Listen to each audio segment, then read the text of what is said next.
Hi, everyone, and welcome to Chronic Harmony, where chronic illness meets artistry, honesty, and healing. Today, we will be talking with Dr. Madison Rose-Malkamäki about her chronic illness and journey to wellness. So please join me in welcoming Madison. Hi, everyone. Thanks for listening. Diana, thanks for having me on. Thanks for being here. I am a doctor, but I'm first and foremostly your sister. Diana is the youngest girl, and I'm right above her in age. So thanks for having me on.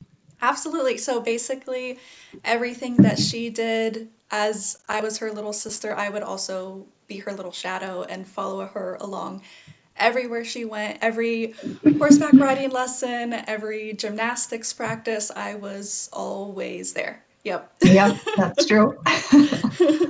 Until you started going into the medical profession, and I'm like, nah, you can do that on your own. That's okay. What do you do? So I am a second year medical resident, currently in training in internal medicine at the Cleveland Clinic main campus in Cleveland, Ohio. Obviously, everything I talk about on this podcast today is not formally affiliated with the Cleveland Clinic, and these are my opinions only, and mostly my personal experiences. So currently, like I said, medical resident, doing research, and then planning on going forward into the world of cardiology. And additionally, probably more importantly, I would say that I'm a wife and then a mom to a 1-year-old sweet baby boy. Yay, lovely. Oh, and I love being an aunt. It's a lot of fun. It was a big promotion. So we are going to talk a little bit about you, and we're going to start where we all should start, at the beginning. So before we talk about medicine, who were you as a person back then? You could take me back to elementary, middle, high school, even beginning years of college. I was a little feisty as an elementary school kid, just enjoying life and trying to figure out who I was. And we moved around a decent amount when I was little. So just getting used to a new place, connecting with friends is most of my elementary school time. And then once middle school came into picture, I started to get really involved in gymnastics and cheerleading. I was horseback riding from elementary school through college. And then once high school came into view, I was especially dedicated to my studies, taking extra college classes, trying to get ready for a future. And what I thought at that time was academia. I was more aiming toward a PhD rather than being a physician. I didn't think I liked medicine very much. Turns out I was wrong, and I love medicine quite a lot. So yeah, I was just exploring lots of different things and trying to figure out exactly who I was as a person, going from, gymnastics and cheerleading, horseback riding, then eventually quitting cheerleading to go into FFA, or the Future Farmers of America, where I did a lot of public speaking and competed in public speaking. And then, that was pretty much, elementary to high school.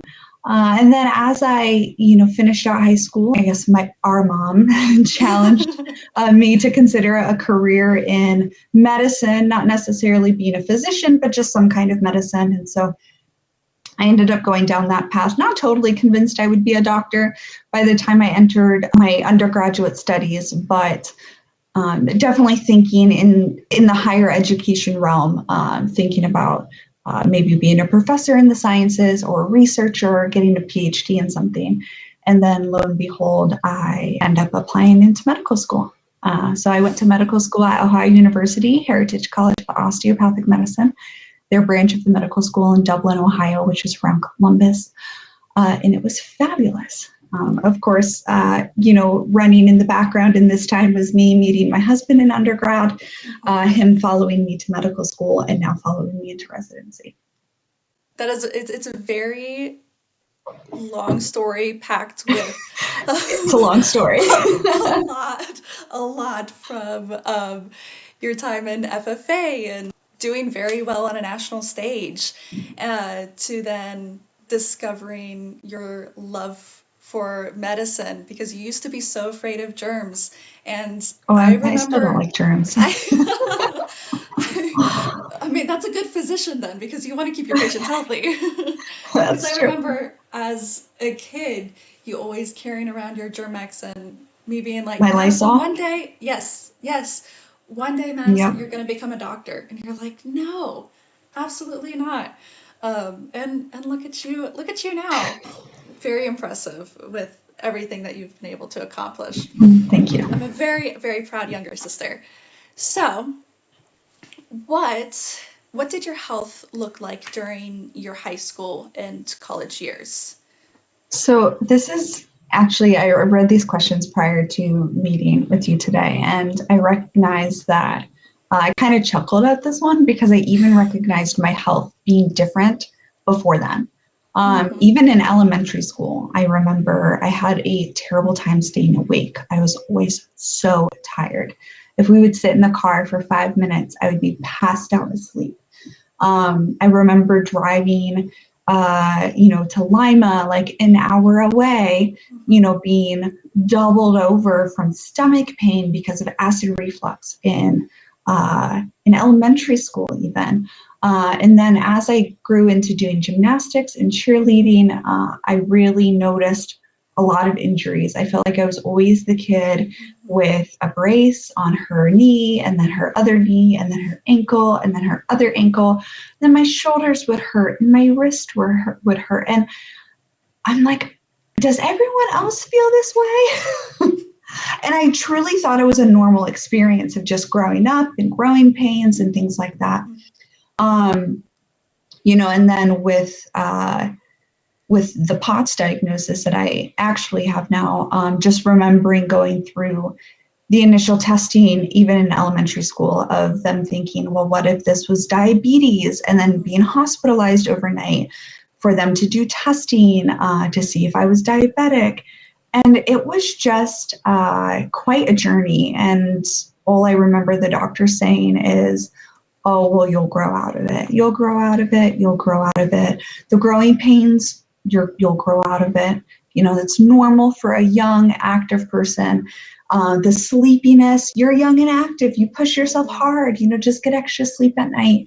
And then with no one really explained the GERD to me. They're just like, you're just being dramatic because you're hungry. um, yeah, so there was, a lot of things leading up to high school and into college where I was like, well, I think something's kind of wrong with me, but like everyone's saying that it's fine, so it just must be everyone's lived experience. And then, finally, it was my freshman or sophomore year of high school. I was like, something is like wrong. I've not grown out of this yet. And I've had this since elementary school. What is going on? So I went to the doctor again and they were like, well, maybe you have a heart condition. So they did a lot of testing for heart conditions. They were like, nope, you're good. So again, it was like, well, maybe this is just you. You'll probably still grow out of it. And needless to say, throughout college and medical school, I didn't grow out of it. And it wasn't until medical school, sitting down in a lecture, learning about my illness, I was like, oh, I actually think I have that. And not in the like medical school spiral, I think I have every illness kind of way. Mm-hmm. Oh my gosh, like I think I need to call my doctor and get this diagnosed because I'm almost sure that this is what I have. And nothing more validating in my life than actually being like, whoa, I think I have a name for what I've been experiencing since elementary school. You talking about your experiences through elementary, middle, into high school. I mean, it was just a running joke in our family of, oh, we're gonna get down the street and Madison will already be asleep. Hindsight's 2020, and you wish you would have known. Oh, those are warning signs, Yeah.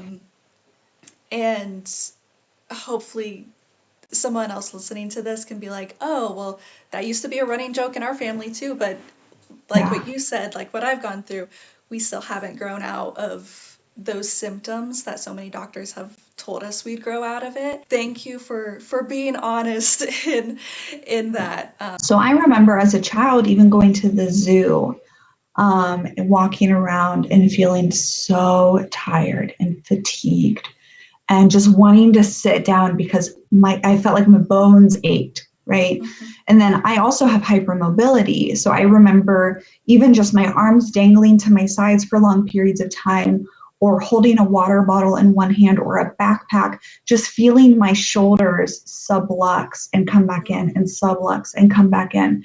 It was just so exhausting. And I'm like, why is everyone else feeling okay? And I feel so miserable walking around at the zoo, and then just be totally exhausted for the next day. And again, I thought I was everyone's lived experience. So I thought I was just being a sissy, honestly. I thought I was being weak and I just like complained a lot or something. And it turns out it's actually a condition that I had. I had no idea.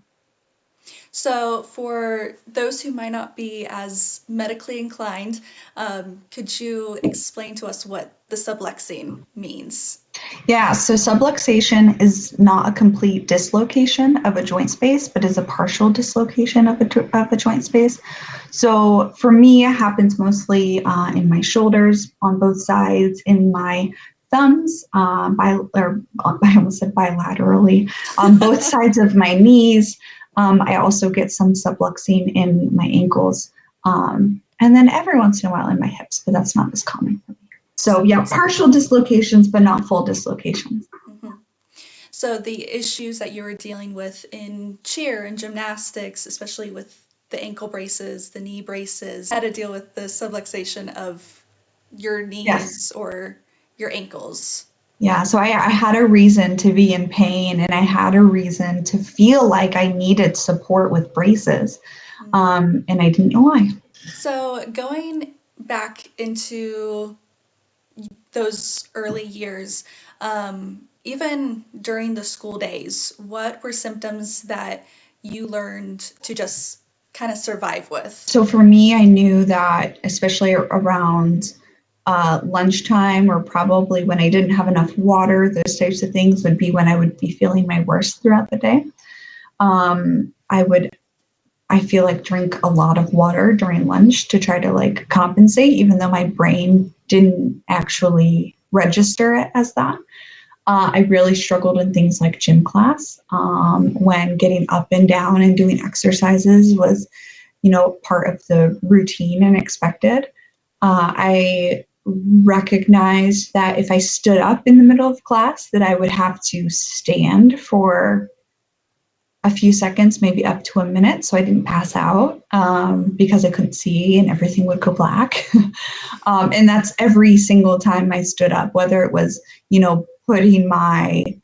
up from the desk, or putting my books in my book bag on the ground in front of my locker and then standing up to go home. It was all the same. So I didn't actually really have good coping mechanisms in high school, and before, and honestly, even into college. I just pushed and pushed and pushed because I thought that this was everyone's lived experience at that time. So I just thought it was normal.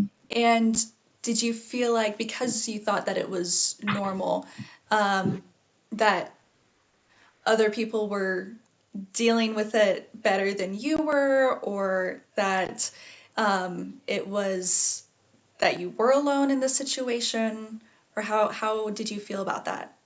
Yeah, that's a really good question. Again, I just assumed that everyone else felt this way too, and that I was just weak and I couldn't deal with it for some reason. So I'm like, well, maybe I just have a really bad pain tolerance, or maybe I just need more sleep than, my peers, because I'm just like a sleepy person, as I'm yawning right now. And so I just assumed everyone was in just as much pain and, tiredness and just general malaise like I was. And I thought everyone else was just handling it so much better, and no one was talking about it because it didn't bother them. But it bothered me. And I I felt like it took me a long time to actually connect all of my symptoms together as one thing. I thought that they were like so many different separate things. And I was like, come on, Madison, like, what's wrong with you? Like, all of your joints are hurting, and maybe you have, this wrong with your shoulder, and this wrong with your ankle, and this wrong with your knee. So it was always different things. And I'm like, do I have all of these issues all together? And same thing with standing up. Oh, maybe I need more sugar. Again, I still thought it was like a diabetes or a hypoglycemia thing where I had low blood sugar. So I always attribute it to that. It's like, well, I just have to eat more. I just have to do this. And so I came up with solutions in my brain. I'm a very solution-oriented person, obviously. I would come up with solutions in my brain, and I would try things to make life a little bit easier. And honestly, not much helped until I actually figured out why I was feeling the way I was feeling. You had said that it wasn't until college when you started questioning your health and really starting to piece it together. So what was that moment? What was the class that you realized it wasn't just stress or overworking, that it was something that you were born with? So I started to realize that everything was actually a problem in undergrad. And then I actually figured out what it was in medical school. So there was about a period of 4 years where I'm like, something is wrong with me, and actually like pathologically wrong. But I couldn't put a name to it until my first year of medical school. So throughout undergrad, I remember anytime I was on break, I would just absolutely crash hard. Like I would sleep for 16 to 18 hours nonstop. I would again fall asleep. I would almost fall asleep while driving.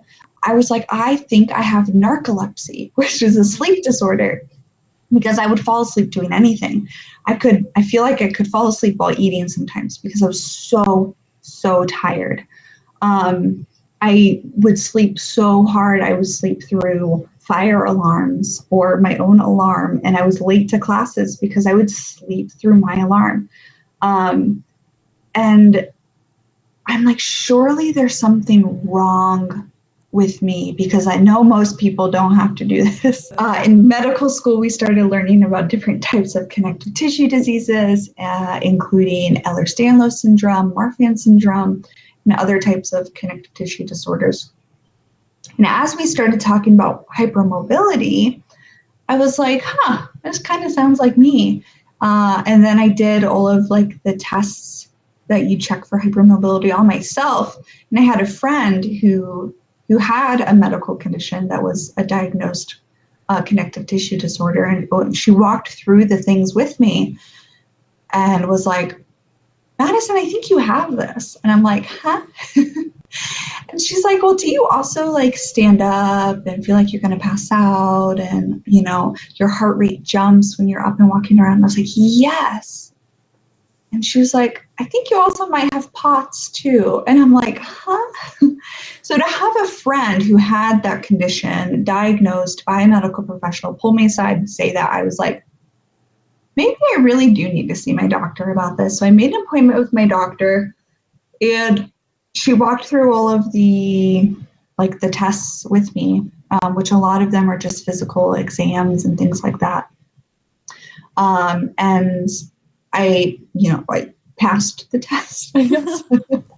Woo! In not a great way, right? So, the test did indicate that I was definitely hypermobile. Mm-hmm. And then also I tested positive clinically for postural orthostatic tachycardia syndrome, or POTS. So my heart rate jumped over 30 beats a minute when, sitting to standing. It was finally put on my medical record, blah, blah, blah. Which was very validating in that moment to be like, oh, my joint pain might be from hypermobility. My dizziness is from this other condition. And it was very validating in that moment. Finally, I had next steps of ways to mitigate how uncomfortable it was to live in my body for most of the time. Unfortunately, things like Ehlers-Danlos syndrome, different types of hypermobility. I'm classified under the hypermobility spectrum disorder, so not necessarily Ehlers-Danlos syndrome, but Ehlers-Danlos falls in the hypermobile spectrum disorder category. So sometimes they're grouped together, but there are lots of different types of Ehlers-Danlos. So right now we're just talking about general hypermobility disorders. Although there's no treatment for it, there are things to mitigate pain. There are things to help, brace joints. There are exercises that are better or worse to do in people with hypermobile spectrum disorder. So I was able to start implementing those things in my life, which was really nice. But mostly, I would say I was able to give myself grace for how exhausted I was. Because I finally had an answer to say, whoa, your body's using a lot of extra energy to increase your heart rate and make blood go to your head when you stand up. And your body's working extra hard to keep your joints in place when you walk or when you ride your horse, or even when you're just standing for long periods of time to keep your shoulders in their sockets, and I never recognized how hard my body was working to keep me normal. So it felt really nice to know, like, oh, wait, this isn't everyone's lived experience. I do have a reason to be so tired, and that's okay. So that was really nice and reassuring. Yeah. Once you finally get that diagnosis, it is definitely very validating to have those answers and to realize, oh, normal people's bodies just have homeostasis, but mine has to work extra hard to be able to have a baseline. And it's hard to pretend to be normal when your body isn't functioning normally.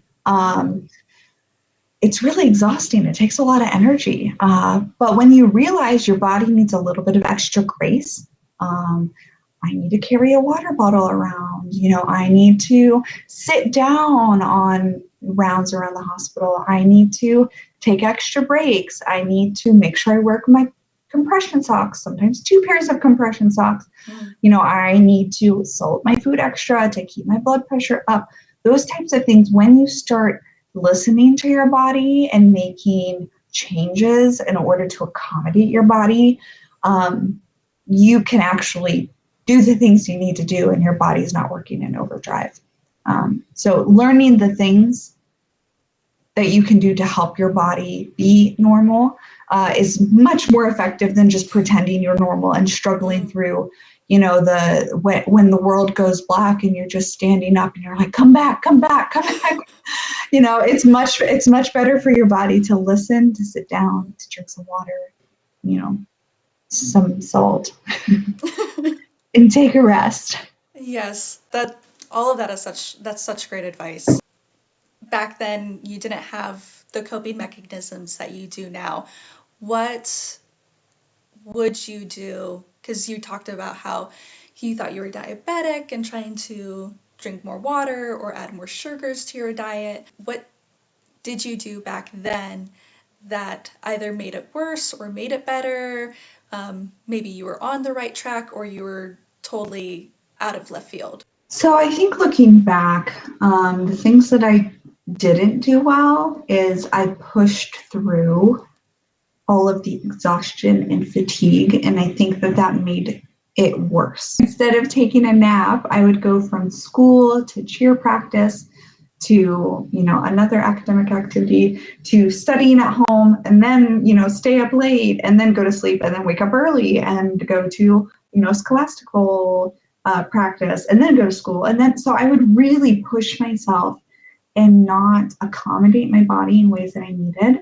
And that's when those crashes happen, right? So when I was pushing in undergrad and trying to do everything and research and study and, still try to make all A's, and all of that was allowing me to not rest and take care of my body. And so when I did stop, my body just crashed. And I was exhausted, like to the point where I couldn't stay awake because my body was forcing myself to rest. Looking back, I also probably ate way too much sugar because sugar was not my answer. It was salt, and I didn't recognize that. I also definitely did not drink enough water, especially at cheerleading events and horse riding events. Knowing what I know now, I would do things a lot differently. And compression stockings would have been my best friend, even in elementary school. And I didn't discover compression stockings until medical school. Yeah, until I started my rotations in medical school. Life-changing for me. It's like, hang on a second, I can stand up and still be able to see. I also wouldn't feel bad about wearing supportive braces. I think I felt so self-conscious and frustrated by feeling like I needed to wear supportive braces when I would have just embraced it. And I would have been like, yep, I'm sorry. I'm the weird girl who needs, knee support and ankle support. And I need tape to keep my shoulders in. And that's okay because that's what I need. I feel like I need to give my little me a hug and be like, hey, it's okay. It's okay. Yeah. You're allowed embrace to need the these braces. Things. Yeah, embrace the braces. So we talked about how your health kind of affected your day-to-day. How did it affect other parts of your life, like relationships with friends, family, studying, especially in college with how intense undergrad is with trying to get research and everything else on your resume to be competitive for the medical field? The biggest things were just feeling really different when it came to my capacity to do fun things outside of studying. People in the chronic illness world usually use battery percentage or spoons to describe their energy levels.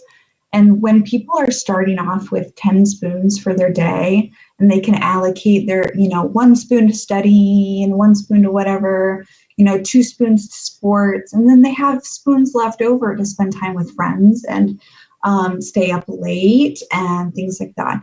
For me, when I start off with less spoons in a day, by the end of studying for the day, I would run out of spoons. And so I would be borrowing spoons for the next day in order to do fun things with friends. And then I would pay for it. I would sleep through my alarm. I would be exhausted. I would fall asleep in class.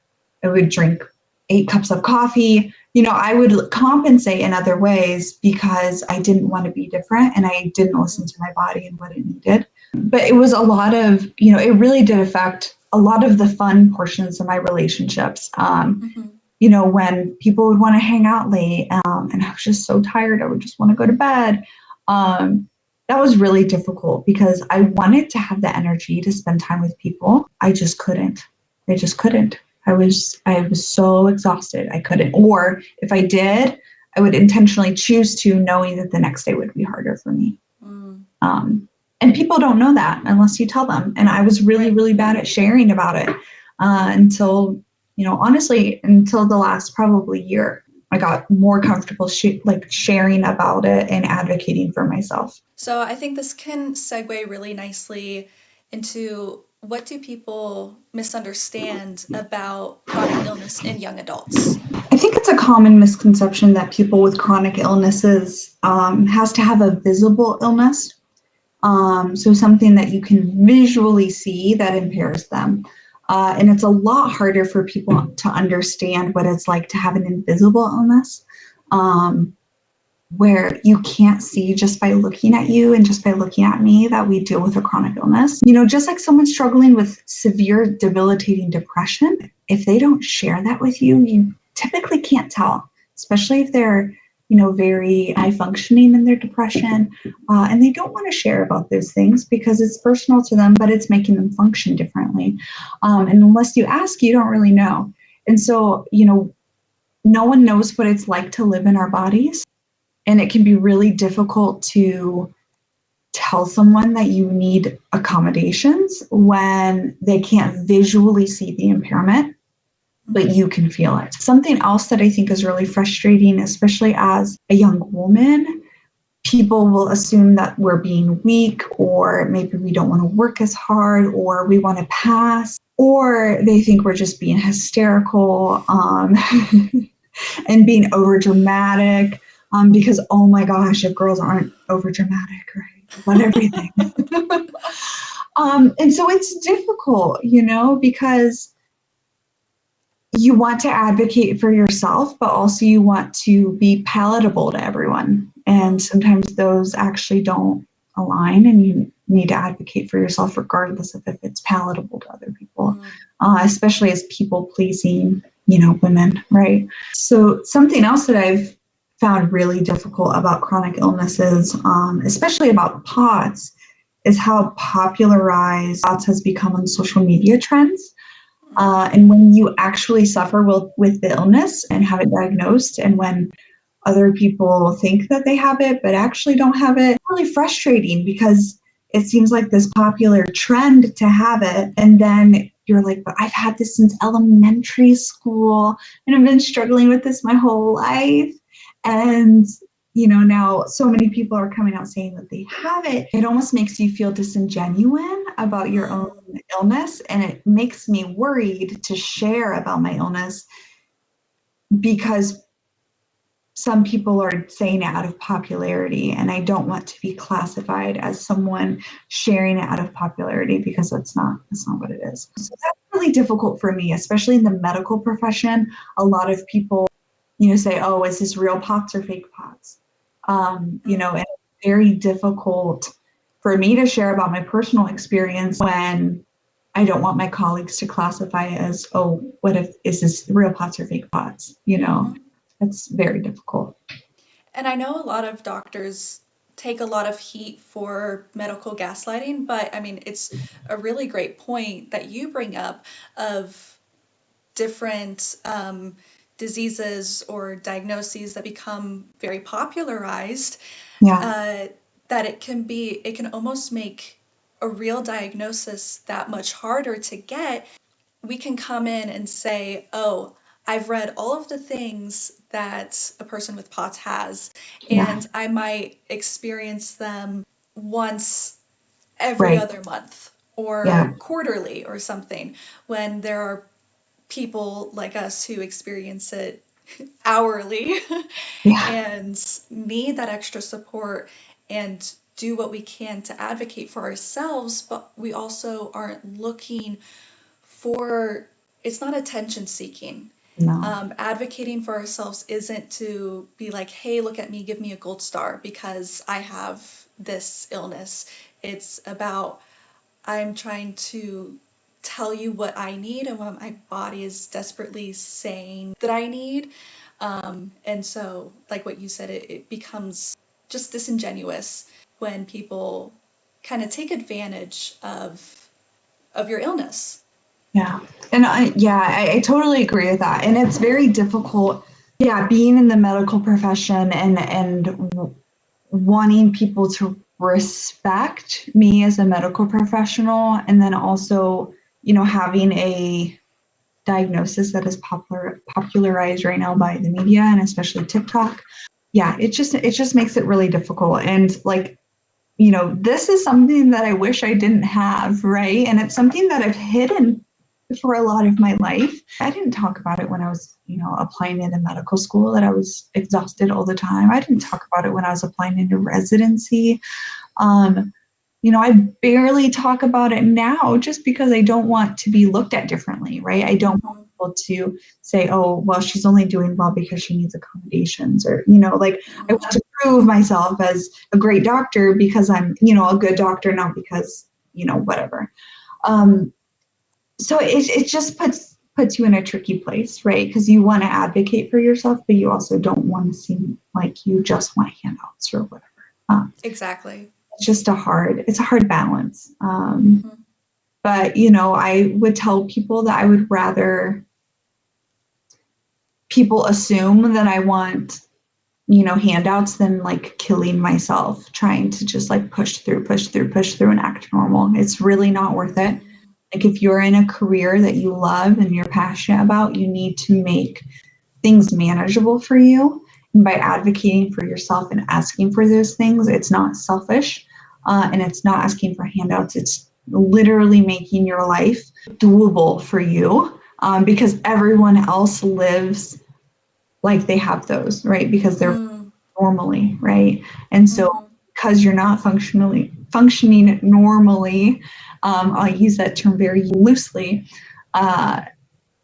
you seeking assistance is only enhancing your ability to do what you need to do to be great at your job, right? Absolutely. What other advice, or what would you say to someone who sees themselves in your story? Yeah.